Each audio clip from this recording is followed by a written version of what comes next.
एक दिन कॉलेज के बाद माया अपने दोस्तों के साथ बाहर निकल रही थी। उसने अपने पापा को फोन किया और कहा, पापा मुझे पिक करने आइए ना, मैं थक गई हूं। थोड़ी देर बाद एक काली रोल्स रॉयस कार कॉलेज के गेट पर रुकी। मिस्टर वर्मा कार से उतरे और माया को लेने आगे बढ़े। तभी उनकी नजर रवि पर पड़ी, जो अपनी साइकिल पर घर जा रहा था। मिस्टर वर्मा के पैरों तले जमीन खिसक गई। वे जल्दी से रवि के पास गए और हाथ जोड़कर बोले, रवि सर, आप यहाँ, आपने मुझे बताया क्यों नहीं मैं आपके लिए कार भेज देता। माया यह देखकर हैरान हो गई।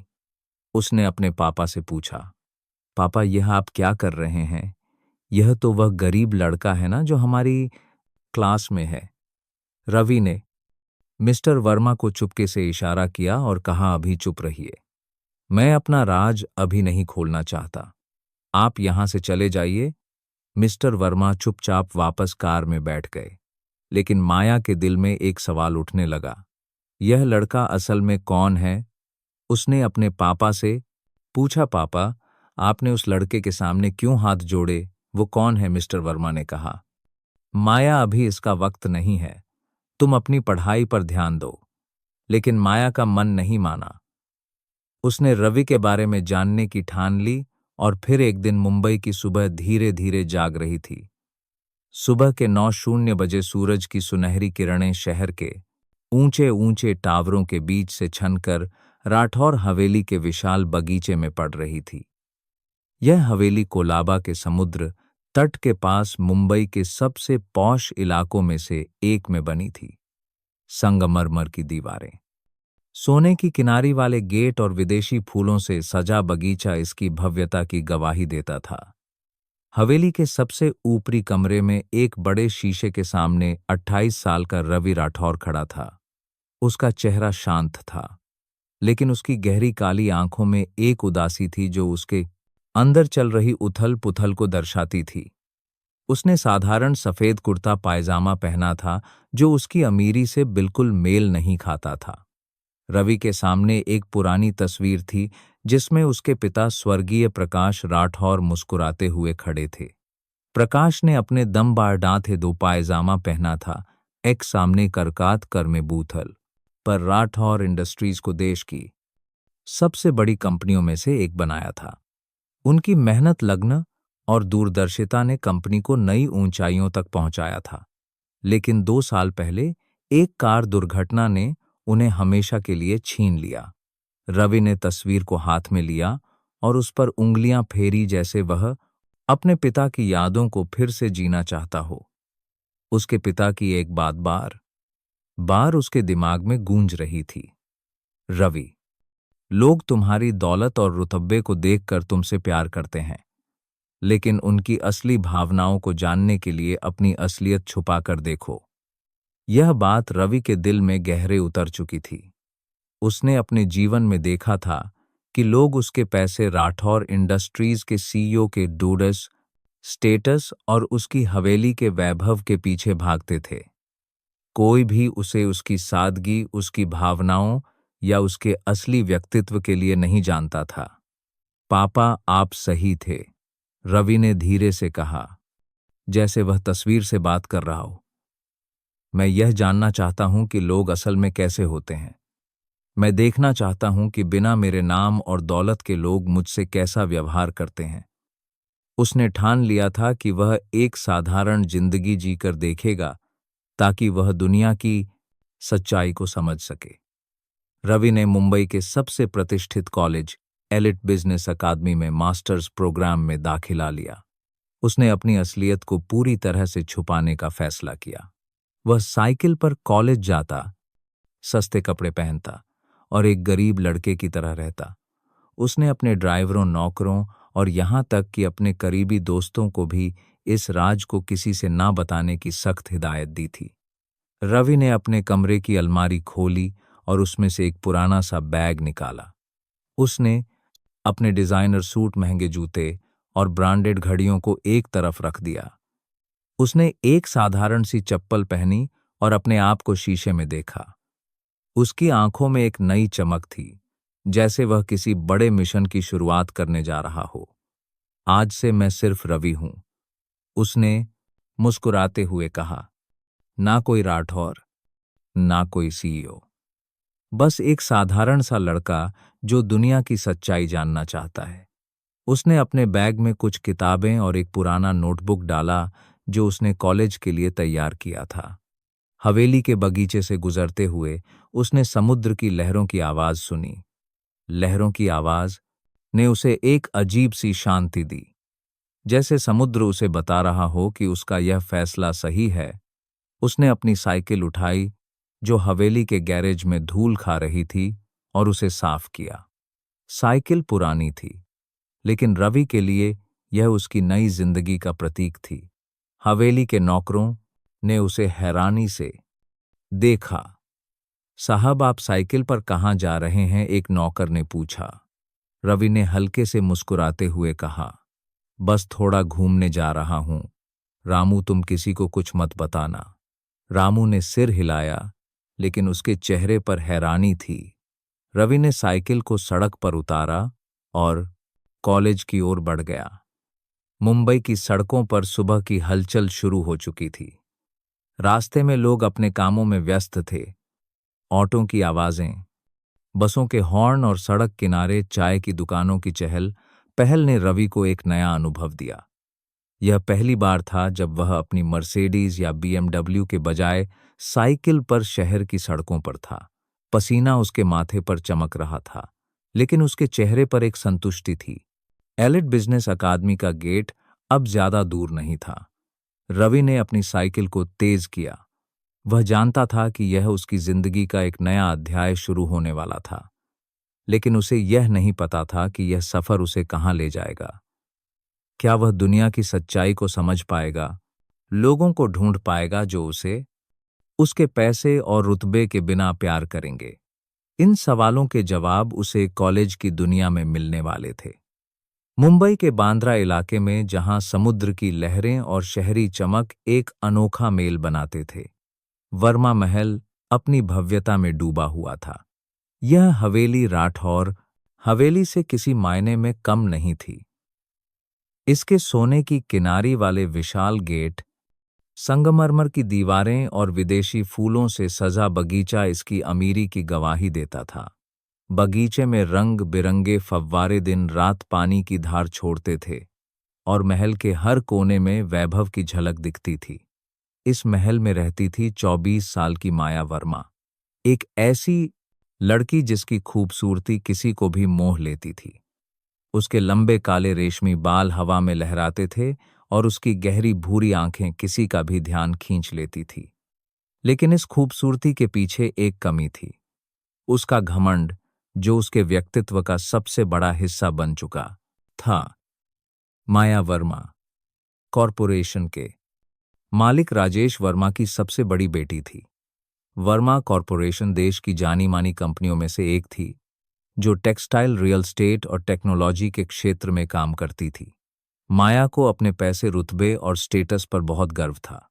वह डिजाइनर कपड़े पहनती, महंगी गाड़ियों में घूमती और हर किसी को नीचा दिखाने में उसे मजा आता था। उसका कमरा किसी फैशन हाउस से कम नहीं था।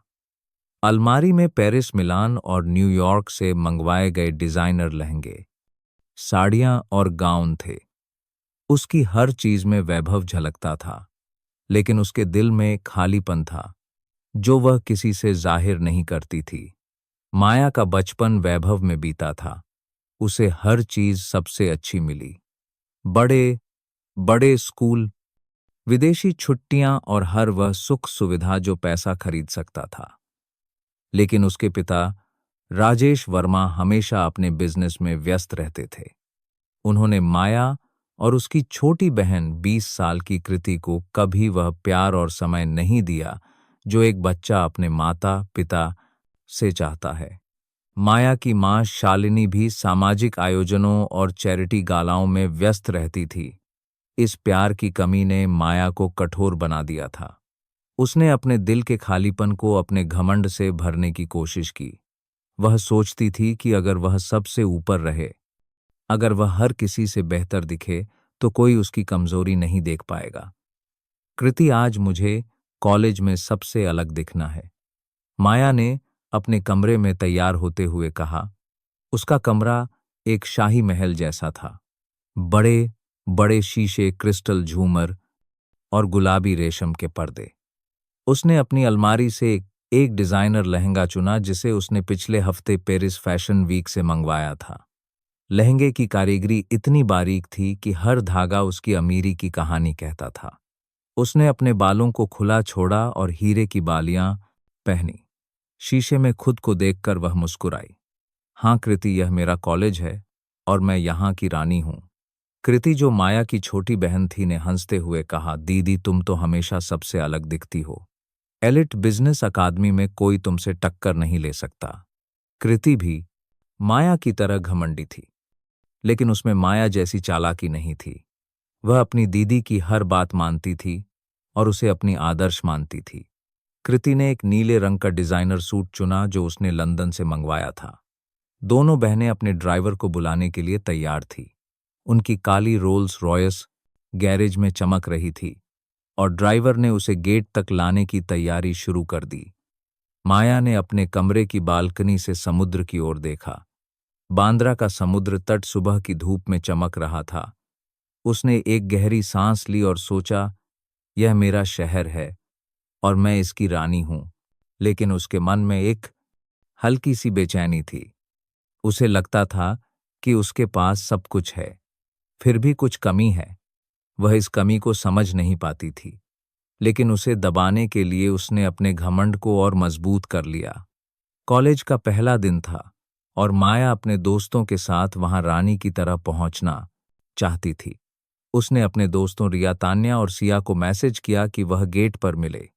यह सभी लड़कियां माया की तरह अमीर और स्टाइलिश थी और वे माया की हर बात में हाँ मिलाती थी। माया ने अपनी माँ से कहा, मम्मी, मैं कॉलेज जा रही हूँ। आज पहला दिन है और मैं चाहती हूं कि सबकी नजर मुझ पर हो। शालिनी ने हल्के से मुस्कुराते हुए कहा, माया तुम हमेशा सबसे अलग होती हो। बस अपने पापा का नाम रोशन करना। वर्मा महल से निकलते वक्त माया ने अपने ड्राइवर को हिदायत दी, संजय, गाड़ी को गेट के ठीक सामने रोकना। मैं नहीं चाहती कि मुझे ज्यादा चलना पड़े। संजय ने सिर हिलाया और गाड़ी को तेजी से कॉलेज की ओर ले गया। रास्ते में माया ने अपने फोन पर इंस्टाग्राम खोला और अपनी तस्वीरें देखी। उसकी हर पोस्ट पर हजारों लाइक्स और कमेंट्स थे। देखा कृति, उसने कहा, लोग मेरे दीवाने हैं। कृति ने हंसते हुए कहा, दीदी तुम तो स्टार हो। बिजनेस अकादमी का गेट अब सामने था। माया ने अपनी गाड़ी से उतरते ही अपने सनग्लासेस को थोड़ा नीचे किया और चारों ओर देखा। कॉलेज का कैंपस आधुनिकता और वैभव का मिश्रण था। संगमरमर के फर्श, कांच की इमारतें और हरे भरे लॉन इसे किसी 5 सितारा रिसोर्ट जैसा बनाते थे। माया ने अपने दोस्तों को गेट पर देखा और उनके साथ हंसते बात करते हुए अंदर चली गई। लेकिन उसकी नजर एक साइकिल पर पड़ी जिसे एक साधारण सा लड़का चला रहा था। उसने अपने दोस्तों से हंसते हुए कहा, यह देखो, यह कौन सा गांव से आया है, साइकिल पर कॉलेज आ रहा है। उस लड़के का नाम था रवि राठौर और वह माया की जिंदगी को हमेशा के लिए बदलने वाला था। मुंबई की सुबह अपनी पूरी रंगत में थी। एलिट बिजनेस अकादमी का कैंपस, जो कोलाबा के पास एक खूबसूरत इलाके में बसा था, सूरज की किरणों से चमक रहा था। कैंपस की इमारतें कांच और संगमरमर से बनी थी, जिनके बीच हरे भरे लॉन और फूलों की क्यारियां इसे किसी रिसोर्ट जैसा बनाती थी। आज कॉलेज का पहला दिन था और हवा में उत्साह और उत्सुकता का मिश्रण था। नए छात्र अपने सपनों को लेकर कैंपस में दाखिल हो रहे थे, जबकि पुराने छात्र अपनी रौनक और रुतबे को दिखाने में व्यस्त थे। रवि राठौर अपनी पुरानी साइकिल पर कैंपस के विशाल गेट पर पहुंचा। उसका साधारण सफेद कुर्ता पायजामा पसीने से भीगा हुआ था और उसकी साइकिल की चैन बार बार ढीली हो रही थी। उसने साइकिल को गेट के पास एक पेड़ के नीचे खड़ा किया और अपने बैग को कंधे पर लटकाया। उसका चेहरा शांत था, लेकिन उसकी आंखों में एक दृढ़ता थी, जैसे वह किसी बड़े मिशन पर निकला हो। रवि ने अपने पिता की बात को याद किया। लोगों की असलियत जानने के लिए अपनी असलियत छुपा कर देखो।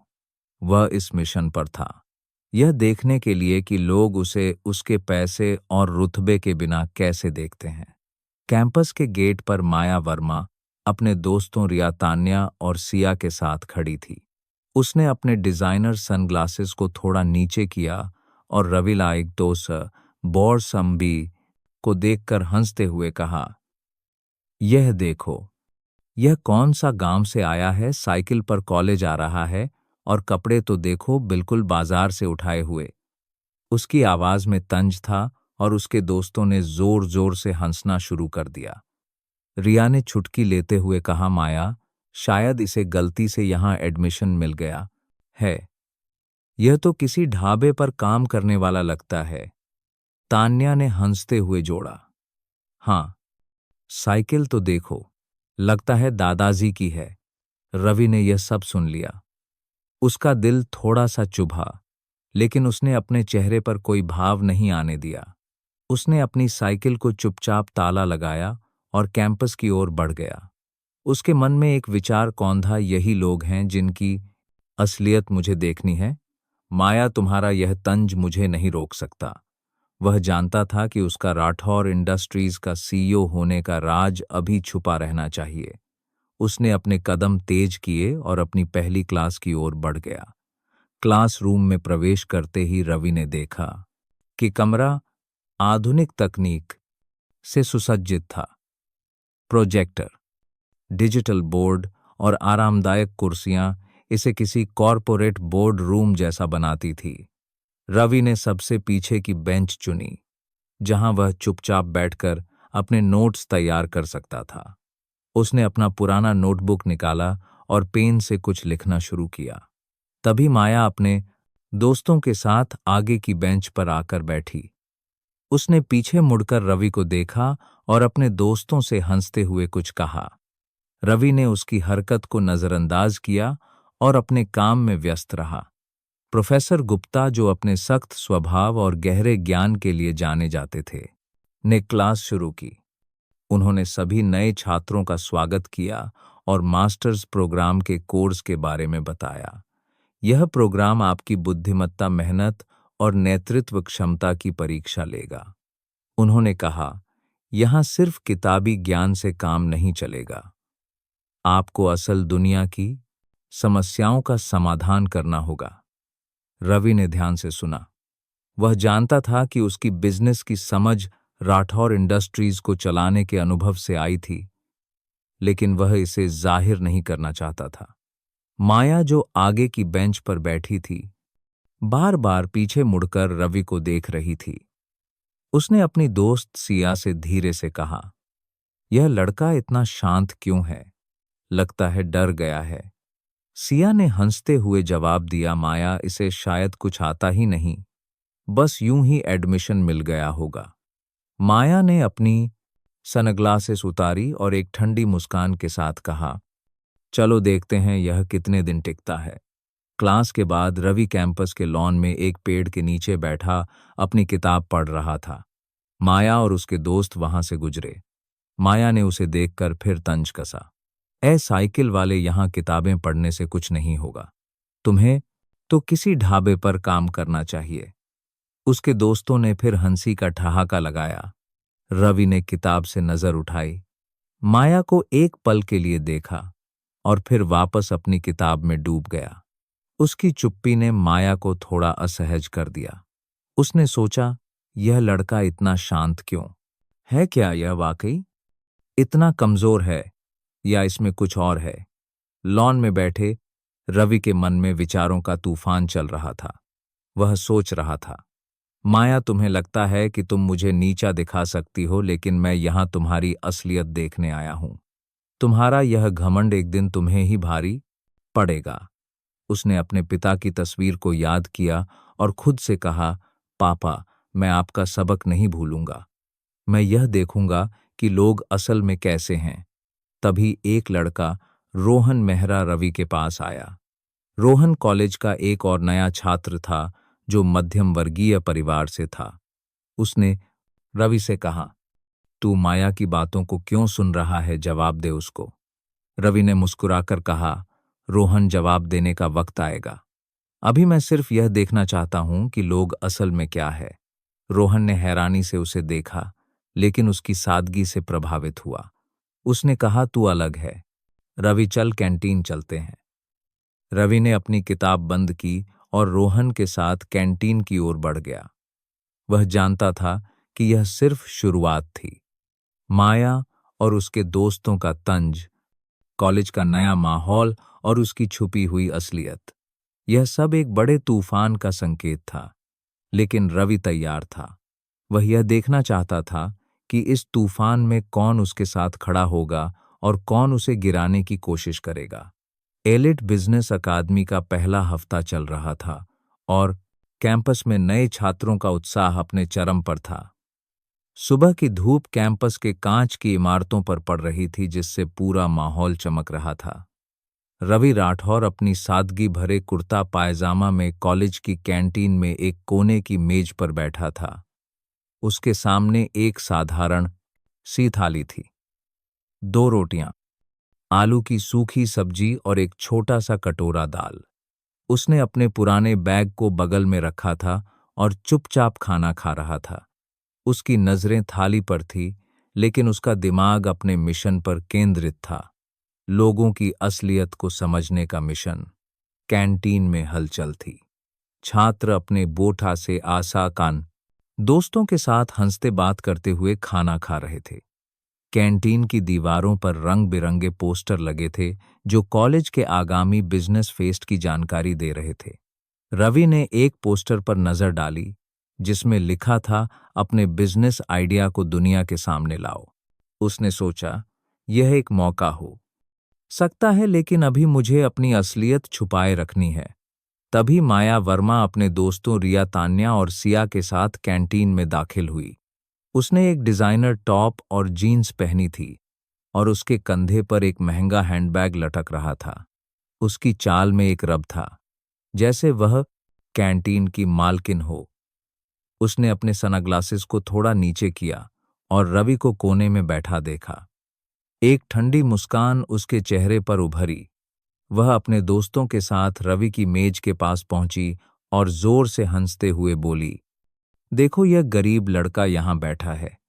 इसका खाना तो देखो, बिल्कुल ढाबे जैसा। तुम्हें यहां बैठने की जरूरत नहीं। जाओ किसी सड़क किनारे खा लो। उसके दोस्तों ने जोर जोर से हंसी का ठहाका लगाया। रिया ने छुटकी लेते हुए कहा, माया, इसे शायद खाना मुफ्त में मिलता होगा, तभी तो यहां बैठा है। तान्या ने हंसते हुए जोड़ा, हाँ, और इसकी साइकिल तो देखो, लगता है किसी कबाड़ खाने से उठाई है।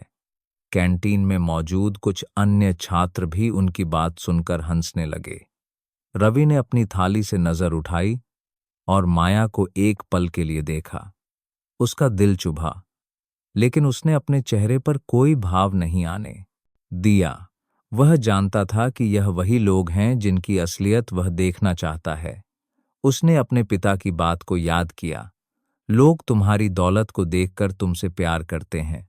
उसने चुपचाप अपनी रोटी का एक टुकड़ा तोड़ा और खाना शुरू किया। उसकी चुप्पी ने माया को और भड़काया।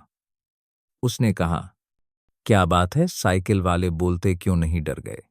रवि ने शांत स्वर में जवाब दिया, मुझे बोलने की जरूरत नहीं माया। मेरा खाना मुझे पसंद है और मैं यहां ठीक हूं। उसकी आवाज में एक अजीब सी दृढ़ता थी जो माया को थोड़ा असहज कर गई। उसने अपने दोस्तों की ओर देखा और हंसते हुए कहा, चलो इसे अपने ढाबे के खाने के साथ छोड़ देते हैं।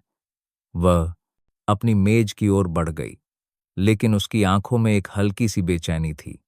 उसे समझ नहीं आ रहा था कि रवि इतना शांत और आत्मविश्वास से भरा क्यों है। तभी एक लड़का रोहन मेहरा रवि की मेज पर आकर बैठ गया। रोहन मध्यम वर्गीय परिवार से था और कॉलेज में अपनी क्लास के लिहान कर रोहन मेहरा रवि की मेज पर आकर बैठ गया। मेहनत से जगह बनाने की कोशिश कर रहा था। उसने माया की हरकतें देखी थी और रवि की सादगी से प्रभावित था। उसने रवि से कहा, तू यह सब क्यों सह रहा है रवि? माया और उसके दोस्त तुझे बार बार नीचा दिखाते हैं, जवाब क्यों नहीं देता? रवि ने मुस्कुरा कर कहा, रोहन, जवाब देने का वक्त आएगा।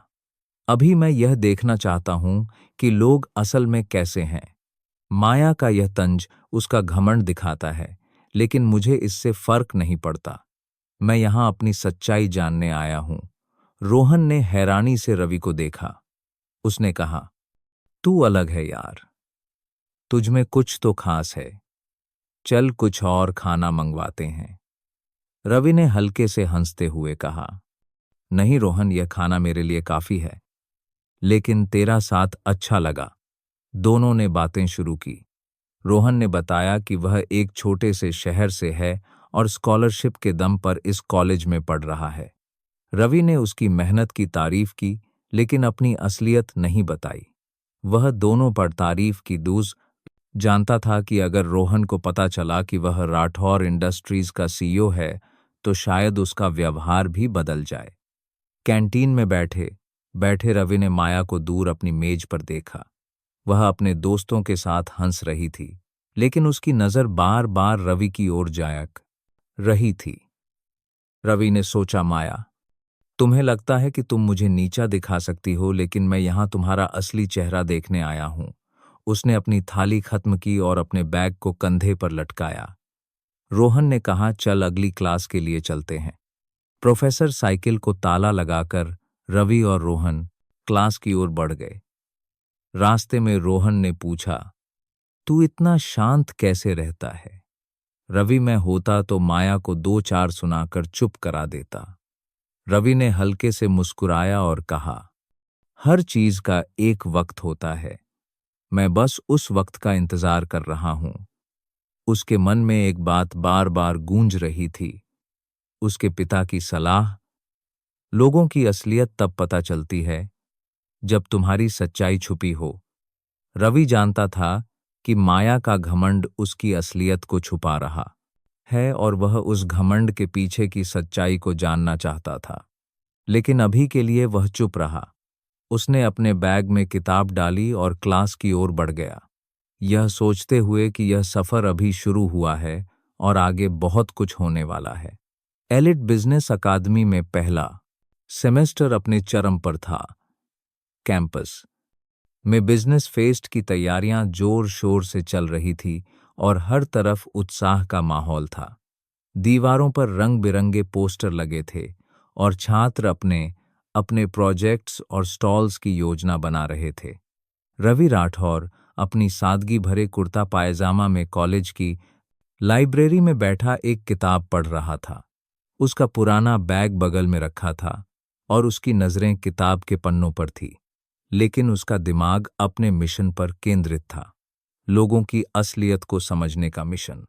माया वर्मा का तंज और कैंटीन में हुए अपमान ने उसे और पार गहरे दृढ़ कर दिया था कि वह अपनी असलियत राठौर इंडस्ट्रीज के सीईओ होने का राज छुपाए रखेगा।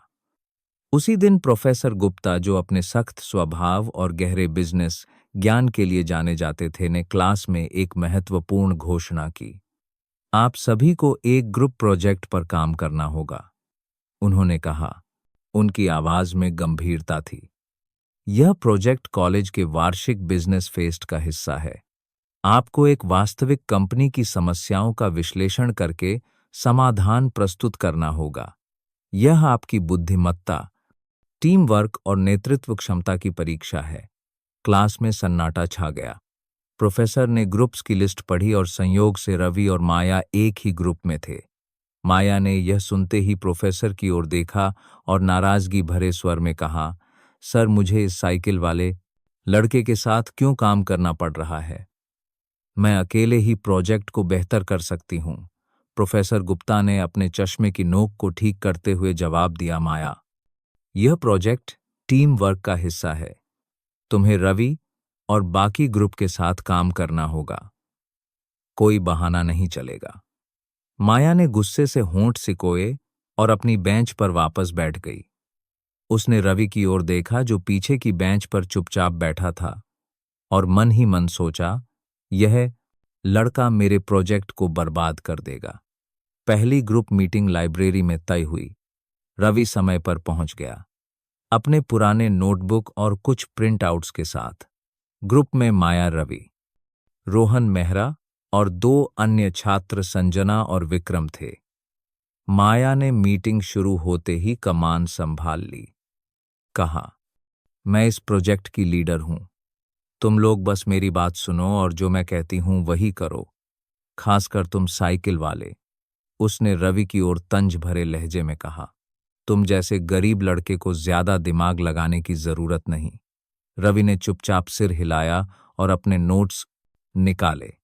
उसने कुछ नहीं कहा, लेकिन उसकी आंखों में एक चमक थी। प्रोजेक्ट के लिए दी गई कंपनी एक टेक्सटाइल फर्म थी जो पिछले कुछ सालों से घाटे में थी। माया ने तुरंत सुझाव दिया, हमें high and designer collection launch करना चाहिए। अमीर लोग इसे खरीदेंगे और कंपनी का मुनाफा बढ़ेगा। उसका सुझाव सुनकर संजना और विक्रम ने सहमति जताई, लेकिन रवि ने धीरे से कहा, माया, डिजाइनर कलेक्शन की लागत बहुत ज्यादा होगी और मार्केट रिसर्च के मुताबिक इस कंपनी का टारगेट मिडिल क्लास है। हमें किफायती और स्टाइलिश कपड़ों की रणनीति बनानी चाहिए। माया ने उसकी बात को खारिज करते हुए कहा, तुम्हें क्या पता बिजनेस के बारे में, तुम बस मेरी बात मानो। लेकिन रोहन ने रवि का साथ दिया। उसने कहा, माया, रवि की बात में दम है, हमें डाटा देखना चाहिए। माया ने गुस्से से रोहन को घूरा, लेकिन मीटिंग खत्म होने तक कुछ नहीं बोली। अगले कुछ हफ्तों में रवि ने चुपके से प्रोजेक्ट पर काम शुरू किया। उसने राठौर इंडस्ट्रीज में अपने अनुभव का इस्तेमाल किया, लेकिन इसे जाहिर नहीं होने दिया।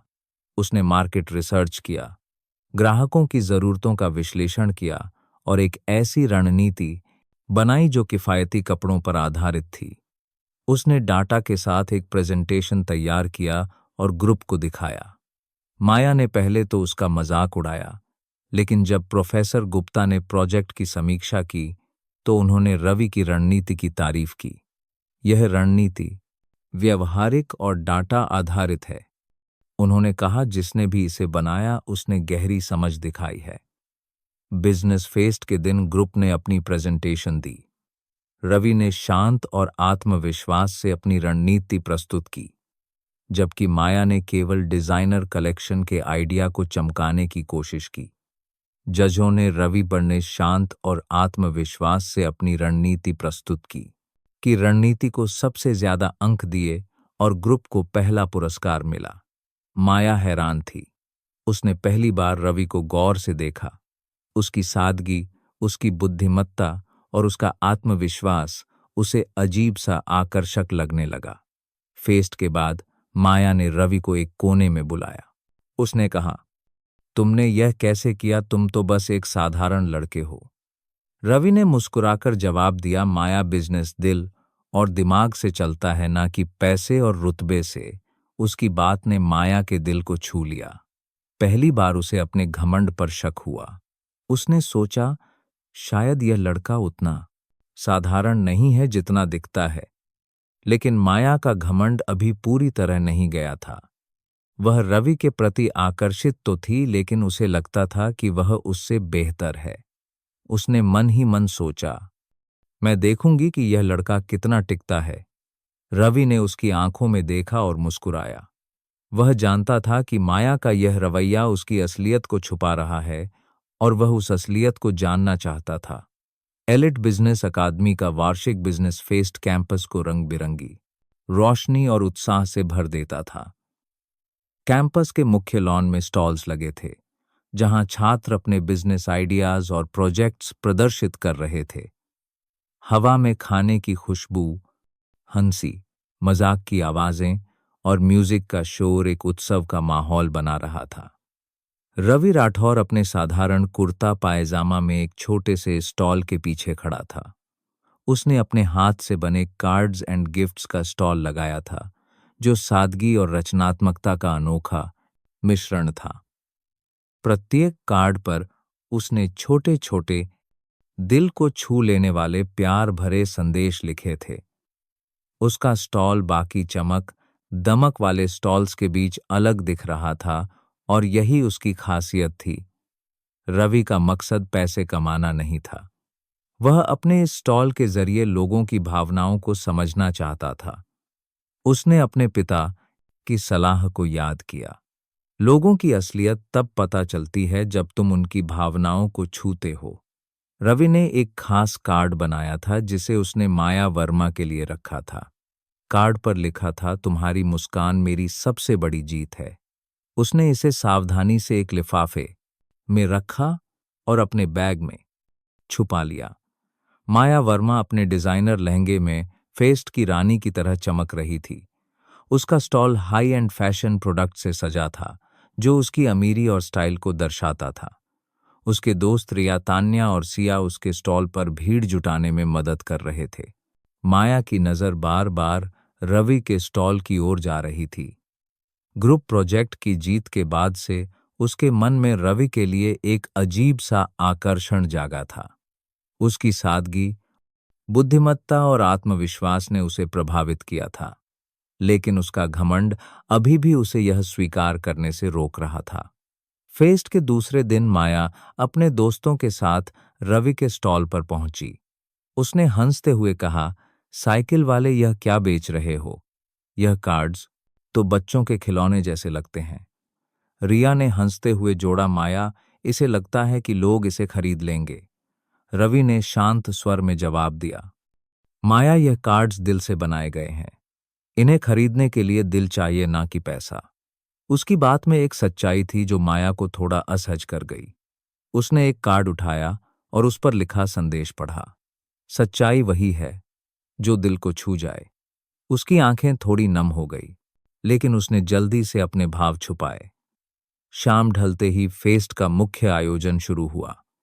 छात्रों ने अपने प्रोजेक्ट्स की प्रेजेंटेशन दी और रवि का स्टॉल सबसे ज्यादा चर्चा में रहा। लोग उसके कार्ड्स की सादगी और संदेशों की गहराई से प्रभावित थे। माया ने दूर से यह सब देखा और मन ही मन सोचा, यह लड़का हर बार मुझे हैरान क्यों कर देता है। उस रात जब फेस्ट खत्म होने वाला था, रवि ने माया को एक कोने में बुलाया। उसने लिफाफा निकाला और उसे देते हुए कहा, माया, यह तुम्हारे लिए है। माया ने लिफाफा खोला और कार्ड पढ़ा, तुम्हारी मुस्कान मेरी सबसे बड़ी जीत है। उसकी आंखें नम हो गई। पहली बार उसे किसी ने इतने सच्चे दिल से कुछ कहा था। उसने रवि की ओर देखा और धीरे से कहा, रवि, तुम अलग हो। मैंने पहले कभी किसी को इतना सच्चा नहीं देखा। रवि ने मुस्कुराकर जवाब दिया, माया, सच्चाई वही है जो दिल से निकलती है। उस रात माया ने रवि से अपने प्यार का इजहार कर दिया। उसने कहा, रवि, मैं तुमसे प्यार करती हूं, लेकिन मेरे पापा कभी किसी साधारण लड़के को स्वीकार नहीं करेंगे। अगर तुम मुझसे शादी करना चाहते हो तो तुम्हें वर्मा महल में घर जमाई बनकर रहना होगा। उसकी बात में अभी भी घमंड की एक हल्की सी झलक थी। रवि ने चुपचाप सिर हिलाया और कहा, माया, मैं तुमसे प्यार करता हूं। मैं तुम्हारी हर शर्त मानने को तैयार हूं। लेकिन उसके मन में एक योजना थी। वह जानता था कि माया का घमंड उसे अभी भी पूरी तरह से बदलने से रोक रहा है। अगले कुछ महीनों में रवि और माया की नजदीकियां बढ़ी। माया ने अपने पिता राजेश वर्मा से रवि की बात की। राजेश ने पहले तो विरोध किया, लेकिन माया की जिद के आगे झुक गए। उन्होंने कहा, ठीक है, लेकिन यह लड़का हमारे महल में घर जमाई बनकर रहेगा। वह हमारे रुतबे के सामने कुछ नहीं है। माया ने यह शर्त रवि को बताई और रवि ने बिना किसी आपत्ति के स्वीकार कर लिया। शादी की तैयारियां शुरू हो गई। वर्मा माहौल में रौनक थी, लेकिन माया का घमंड अभी भी बरकरार था।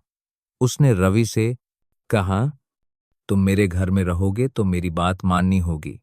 मैं तुम्हें कभी अपने बराबर नहीं समझूंगी।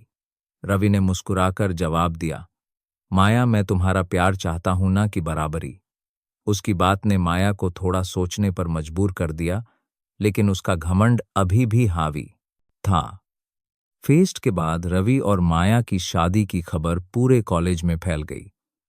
रोहन मेहरा ने रवि को बधाई दी। लेकिन हैरानी जताते हुए कहा, तू माया की हर बात क्यों मान रहा है? तुझे अपने आत्मसम्मान की परवाह नहीं। रवि ने हल्के से हंसते हुए कहा, रोहन, आत्मसम्मान दिल में होता है, ना कि दुनिया की नजरों में। मैं माया की असलियत जानना चाहता हूं। वर्मा महल की भव्यता अब भी वैसी ही थी, लेकिन इसके भीतर का माहौल बदल चुका था। रवि राठौर और माया वर्मा की शादी को कुछ महीने बीत चुके थे और रवि अब वर्मा महल में घर जमाई बनकर रह रहा था। उसने अपनी सादगी को बनाए रखा था, वही पुराना कुर्ता पायजामा, वही शांत स्वभाव। लेकिन माया और उसकी छोटी बहन कृति का व्यवहार रवि के प्रति कठोर था। माया, जो अब भी अपने घमंड में डूबी थी, रवि को बार बार नीचा दिखाती। तुम मेरे घर में रहते हो, रवि वह कहती, तुम मेरी बात माननी होगी। तुम सिर्फ एक साधारण लड़के हो, मेरे बराबर कभी नहीं हो सकते। कृति भी उसका साथ देती और रवि का मजाक उड़ाती। साइकिल वाले, तुम्हें तो नौकरों के साथ रहना चाहिए। रवि चुपचाप सब सुनता और मुस्कुराता। उसने अपने पिता प्रकाश राठौर की सलाह को याद किया, लोगों की असलियत तब पता चलती है जब तुम उनकी नजरों में कुछ नहीं होते। वह माया की असलियत को और गहराई से जानना चाहता था, लेकिन वर्मा महल में उसकी जिंदगी आसान नहीं थी। राजेश वर्मा, माया के पिता, रवि को हमेशा तुच्छ नजरों से देखते थे। यह लड़का मेरी बेटी के लायक नहीं, वे अक्सर कहते। रवि ने यह सब सहन किया क्योंकि वह माया के प्यार को आजमाना चाहता था। एक दिन वर्मा महल में उदासी का साया छा गया। राजेश वर्मा की एक कार दुर्घटना में मृत्यु हो गई। यह खबर पूरे परिवार के लिए झटका था। माया और कृति सदमे में थी और वर्मा कॉरपोरेशन में अफरातफरी मच गई। राजेश की मृत्यु के बाद माया ने कंपनी की बागडोर संभाली। वह वर्मा कॉरपोरेशन की नई सीईओ बनी, लेकिन उसका घमंड और बढ़ गया। वह रवि को और अधिक नीचा दिखाने लगी। तुम मेरे घर में रहते हो और अब मैं कंपनी की मालकिन हूं, उसने रवि से कहा। तुम मेरे सामने कुछ भी नहीं हो। माया की नई जिम्मेदारी ने उसे और कठोर बना दिया। वह बोर्ड रूम में अपने फैसले लेती, लेकिन उसका अनुभव कम था। वर्मा कॉरपोरेशन एक महत्वपूर्ण डील पर काम कर रही थी, एक विदेशी कंपनी के साथ साझेदारी जो कंपनी को अंतर्राष्ट्रीय स्तर पर ले जा सकती थी। लेकिन तभी एक नया शख्स अर्जुन शर्मा माया की जिंदगी में आया। अर्जुन एक चालाक बिजनेसमैन था जो वर्मा कॉरपोरेशन का प्रतिद्वंदी था। उसने माया को लालच देकर डील के कागजात हासिल कर लिए और फिर उसे ब्लैकमेल करना शुरू किया। अगर तुमने मेरी बात नहीं मानी, अर्जुन ने धमकाया, तो मैं यह डील रद्द करवा दूंगा और तुम्हारी कंपनी बर्बाद हो जाएगी। माया घबरा गई। वह नहीं चाहती थी कि उसके पिता की मेहनत बर्बाद हो। उसने रवि से मदद मांगी, लेकिन घमंड में डूबे स्वर में कहा, तुम कुछ कर सकते हो तो करो, वरना चुप रहो। रवि ने शांत स्वर में जवाब दिया, माया, मुझे कागजात देखने दो, शायद मैं कुछ कर सकूं। माया ने हंसते हुए कहा, तुम एक साइकिल वाला क्या करेगा? लेकिन उसके पास कोई और रास्ता नहीं था, इसलिए उसने कागजात रवि को दे दिए। रवि ने रात रात भर कागजात पढ़े। उसने अपने राठौर इंडस्ट्रीज के अनुभव का इस्तेमाल किया, जिसे उसने अब तक छुपा रखा था। उसने अर्जुन की साजिश को समझ लिया। अर्जुन ने डील के कागजात में कुछ गलत शर्तें जोड़ दी थी जो वर्मा कॉरपोरेशन को नुकसान पहुंचा सकती थी। रवि ने एक नई रणनीति बनाई और माया को बोर्ड रूम मीटिंग में प्रस्तुत करने को कहा। माया ने उसका मजाक उड़ाया, लेकिन हार मानकर उसकी बात मान ली। बोर्ड रूम में माया ने रवि की रणनीति प्रस्तुत की। जजों और विदेशी कंपनी के प्रतिनिधियों ने उसकी तारीफ की, लेकिन अर्जुन ने बीच में हस्तक्षेप किया और माया को ब्लैकमेल करने की धमकी दी। तभी रवि खड़ा हुआ। उसने अपनी असलियत उजागर की। मैं रवि राठौर हूं, उसने गंभीर स्वर में कहा, राठौर इंडस्ट्रीज का सीईओ। मैंने आपकी साजिश को समझ लिया है। अर्जुन, आपके गलत कागजात और ब्लैकमेलिंग का सबूत मेरे पास है। उसने एक फाइल सामने रखी जिसमें अर्जुन की साजिश के दस्तावेज थे। बोर्ड रूम में सन्नाटा छा गया। माया हैरान थी। उसने रवि की ओर देखा जैसे उसे पहली बार देख रही हो। रवि ने अपनी बुद्धिमत्ता और राठौर इंडस्ट्रीज के संसाधनों का इस्तेमाल करके डील को बचा लिया। विदेशी कंपनी ने माया के साथ साझेदारी की और वर्मा कॉरपोरेशन की प्रतिष्ठा बच गई। मीटिंग के बाद माया ने रवि को एकांत में बुलाया। उसकी आंखें नम थी। रवि, मुझे माफ कर दो। उसने कहा, मैंने तुम्हें हमेशा नीचा दिखाया। मुझे नहीं पता था कि तुम इतने बड़े इंसान हो। रवि ने मुस्कुराकर जवाब दिया, माया, मैंने तुम्हें नीचा दिखाने के लिए यह नहीं किया। मैं तुम्हारी सच्चाई जानना चाहता था और आज मुझे पता चला कि तुम्हारे दिल में प्यार और पश्चाताप की जगह है। माया ने रवि का हाथ पकड़ा और कहा, मैं बदलना चाहती हूं रवि। तुम मेरे साथ रहोगे ना? रवि ने सिर हिलाया और कहा, हमेशा। उस रात वर्मा महल में एक नई शुरुआत हुई। माया का घमंड टूट चुका था और वह रवि के साथ एक सच्चे रिश्ते की ओर बढ़ रही थी। लेकिन रवि जानता था कि यह सफर अभी खत्म नहीं हुआ है। वर्मा महल में खुशियों का माहौल था। रवि राठौर और माया वर्मा की जिंदगी अब एक नए रंग में रंगी थी। उनकी 1 साल की बेटी अनिका उनके जीवन की धूप थी। माया का घमंड अब टूट चुका था और वह रवि के साथ एक सच्चे रिश्ते में बंध गई थी।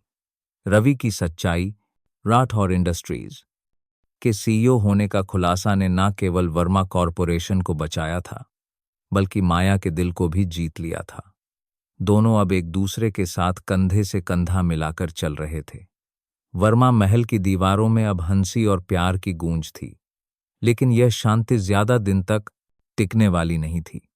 एक ठंडी सर्द रात जब मुंबई में बारिश की बूंदें खिड़कियों पर टकरा रही थी, महल के मुख्य दरवाजे पर एक लिफाफा मिला। नौकर ने लिफाफा माया को सौंपा। उसने उसे खोला और पढ़ा, तुम्हारी खुशियां ज्यादा दिन नहीं चलेंगी, एक तूफान आने वाला है। माया के चेहरे का रंग उड़ गया। उसने रवि को लिफाफा दिखाया। रवि ने शांत स्वर में कहा, माया, डरने की जरूरत नहीं। हम हर तूफान का सामना कर सकते हैं। लेकिन उसके मन में एक अजीब सी बेचैनी थी। वह जानता था कि यह पत्र कोई साधारण धमकी नहीं थी। कुछ दिनों बाद एक अनजान शख्स रणजीत सिंह वर्मा महल में आया। वह एक लंबा गठीला आदमी था जिसकी आंखों में चालाकी और चेहरे पर एक रहस्यमयी मुस्कान थी। उसने दावा किया, मैं प्रकाश राठौर का असली बेटा हूं। रवि को उन्होंने गोद लिया था, लेकिन मैं उनका खून हूं। राठौर इंडस्ट्रीज पर मेरा हक है। माया और रवि हैरान रह गए। रणजीत ने एक पुरानी वसीयत दिखाई जिसमें लिखा था कि प्रकाश राठौर ने अपने जैविक बेटे को अपनी संपत्ति का उत्तराधिकारी बनाया था। माया ने गुस्से में कहा, यह झूठ है। रवि ही मेरे पापा के असली उत्तराधिकारी हैं। लेकिन रणजीत ने ठंडे लहजे में जवाब दिया, मैं कोर्ट में अपना हक साबित करूंगा। रवि ने शांत स्वर में कहा, रणजीत, अगर तुम मेरे पिता के बेटे हो तो मैं तुम्हें सच्चाई जानने में मदद करूंगा। उसकी बात में एक दृढ़ता थी, लेकिन वह जानता था कि यह मामला आसान नहीं है। तो कोर्ट में केस शुरू हुआ। रणजीत के वकील ने वसीयत और कुछ पुराने दस्तावेज पेश किए जो उसके दावे को मजबूत करते थे। माया और रवि पर दबाव बढ़ रहा था। माया को डर था कि अगर रणजीत जीत गया तो राठौर इंडस्ट्रीज उनके हाथ से चली जाएगी। लेकिन रवि ने हार नहीं मानी। उसने अपने पिता के पुराने वकील श्रीकांत मेहता से संपर्क किया। श्रीकांत ने बताया कि प्रकाश राठौर ने रवि को गोद लिया था, लेकिन अपनी आखिरी वसीयत में रवि को ही उत्तराधिकारी बनाया था। रवि ने रणजीत की पृष्ठभूमि की जांच शुरू की। उसने अपने राठौर इंडस्ट्रीज के संसाधनों का इस्तेमाल किया और पाया कि रणजीत एक धोखेबाज था जिसे अर्जुन शर्मा ने भेजा था। अर्जुन जिसने पहले माया को ब्लैकमेल करने की कोशिश की थी। अब राठौर इंडस्ट्रीज पर कब्जा करना चाहता था। रवि साइट इंडस्ट्रीज ने कोर्ट में सबूत पेश किए, रणजीत के पुराने आपराधिक रिकॉर्ड और अर्जुन के साथ उसके संबंधों के दस्तावेज। कोर्ट में अंतिम सुनवाई के दिन रवि ने एक भावनात्मक अपील की। उसने कहा, मेरे पिता ने मुझे ना केवल अपना बेटा बनाया, बल्कि अपनी मेहनत और सपनों का वारिस भी बनाया। रणजीत, अगर तुम सचमुच मेरे भाई हो, तो मैं तुम्हें परिवार में शामिल करने को तैयार हूं, लेकिन राठौर इंडस्ट्रीज मेरे पिता का सपना थी और मैं उसे नहीं छोड़ूंगा। उसकी बात ने जजों को प्रभावित किया। जजों ने रणजीत की वसीयत को फर्जी घोषित किया क्योंकि रवि ने साबित कर दिया कि वह अर्जुन की साजिश का हिस्सा था। रणजीत को गिरफ्तार कर लिया गया और राठौर एम्पायर रवि के पास रही। लेकिन सुनवाई के अंत में एक नया ट्विस्ट सामने आया। रणजीत ने कोर्ट से बाहर निकलते हुए कहा, यह खत्म नहीं हुआ रवि, मेरे पास एक और सबूत है। प्रकाश राठौर की डायरी जो सच्चाई को उजागर करेगी। वर्मा महल में लौटने के बाद रवि और माया ने एक दूसरे को गले लगाया। अनिका उनकी गोद में खेल रही थी। माया ने कहा, रवि, तुमने हमारा परिवार और कंपनी बचा ली, मैं तुम्हारे बिना क्या करती? रवि ने मुस्कुराकर जवाब दिया, माया, यह हमारा परिवार है, हम इसे साथ मिलकर बचाएंगे। लेकिन रणजीत की आखिरी बात उनके मन में गूंज रही थी। क्या वह डायरी वाकई मौजूद थी? क्या उसमें कोई नया राज छुपा था? उस रात जब अनिका सो रही थी, रवि और माया ने वर्मा महल की छत पर बैठकर समुद्र की लहरों को देखा। रवि ने कहा, माया, चाहे कोई भी तूफान आए, हम उसे पार कर लेंगे। माया ने उसका हाथ थामा और कहा, हाँ रवि, अब हम एक हैं। लेकिन हवा में एक अजीब सी सनसनी थी। रणजीत की धमकी अभी भी हवा में लटक रही थी और एक नया तूफान उनकी खुशियों को चुनौती देने वाला था।